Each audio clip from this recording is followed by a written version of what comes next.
ધાણાની બજારમાં શું ચાલી રહ્યું છે એના વિશે ઘણા બધા ખેડૂત મિત્રો કોમેન્ટ કરી રહ્યા હતા, પણ મિત્રો માર્કેટિંગ યાર્ડો બંધ હતા, ધાણાની આવકો નહોતી થતી, એટલા માટે બજારની ચોક્કસ રૂખ નહોતી નીકળી શકતી, એટલા માટે આપણે વિડીયો બંધ રાખ્યા હતા. પણ આજે જરૂર જણાવું છું, કારણ કે અડધા માર્કેટિંગ યાર્ડ ગઈકાલથી શરૂ થયા અને અમુક જે બાકી છે આજથી શરૂ થવાના છે. ખાસ કરીને ગોંડલ માર્કેટિંગ યાર્ડ જે આજથી શરૂ થવાનું છે, ત્યાં સૌથી વધારે ધાણાની આવક આખા ગુજરાતની અંદર થતી હોય છે.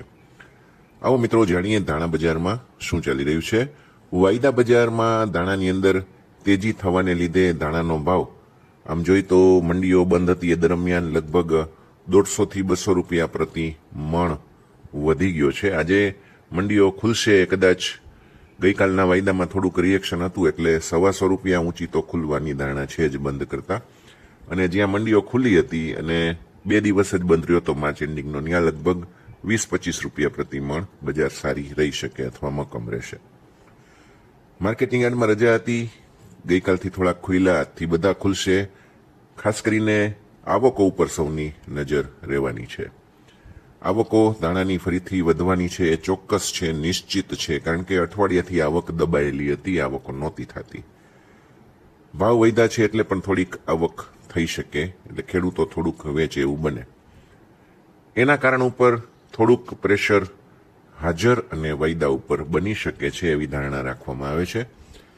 મિત્રો, સૌરાષ્ટ્રની અંદર જેમ રજાઓ હતી એમ મધ્યપ્રદેશ અને રાજસ્થાનની અંદર પણ ઘણી બધી મંડીઓ બંધ હતી, જે ગઈકાલથી શરૂ થઈ છે, આજે પણ શરૂ થઈ છે.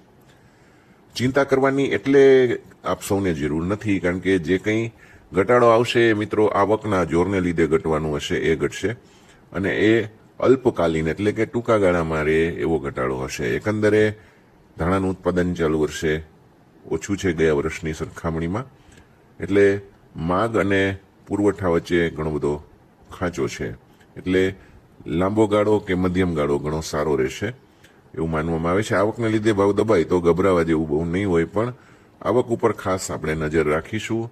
એક સાથે માલ વેચવા નહીં નીકળી પડવાનું, એમ થતાં એક સાથે બજાર તૂટે એવું નહીં કરવાનું, જેથી કરીને જે 150-200નો સુધારો થયો છે એ સાવ ધોવાઈ જાય એટલી બધી આવક એક સાથે કરવાની નથી.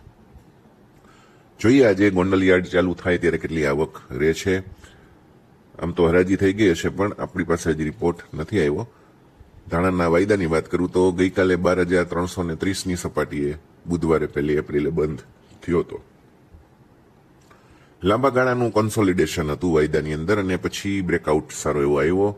તીવ્ર બ્રેકઆઉટ અને મજબૂત અપ ટ્રેન્ડ વાયદામાં જોવા મળ્યો છે, એટલે ધાણાનું થોડુંક બજાર જે છે એ પોઝિટિવ તરફ દેખાઈ રહ્યું છે. 11,300થી જે આજુબાજુ વાયદો અથડાતો હતો એ 12,400 સુધી પહોંચ્યો. હવે ઉપલા સ્તરે થોડુંક પ્રોફિટ બુકિંગ આવી શકે, પણ બહુ ચિંતા નથી. એકંદરે વાયદો 111 થી લઈને 116, 18 કે 120 રૂપિયા સુધીની રેન્જમાં રહેશે. જો 24 જળવાઈ રહી 124 રૂપિયા, તો આગળ જતા લાંબા ગાળે 126 રૂપિયા થવાની શક્યતા છે. સપોર્ટ લેવલની વાત કરું તો 121 અને 119 રૂપિયા, એટલે કે 12,100 અને 11,900 રૂપિયા હશે. જ્યારે પ્રતિકારક સપાટી એટલે કે ઉપરમાં મેં તમને કહ્યું તેમ 12,600 થી 12,800 રૂપિયા હોઈ શકે છે.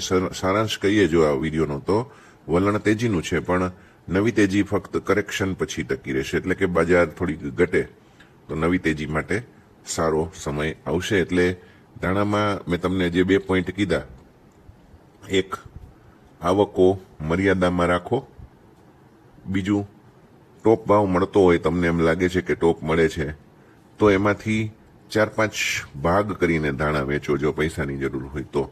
આ બાબત ખાસ યાદ રાખજો, એટલે ધાણામાં પૈસા ગુમાવવાનો કે ઓછું કમાણા એવો વખત નહીં આવે. મિત્રો, વિડીયો કેવો લાગ્યો જરૂર કોમેન્ટ કરજો. સૌને સબસ્ક્રાઇબ કરવા, ફોલો કરવા માટે વિનંતી છે. લાઇક અવશ્ય કરજો, અને તમારા ગામમાં શું પરિસ્થિતિ ચાલે છે એની કોમેન્ટ પણ કરજો.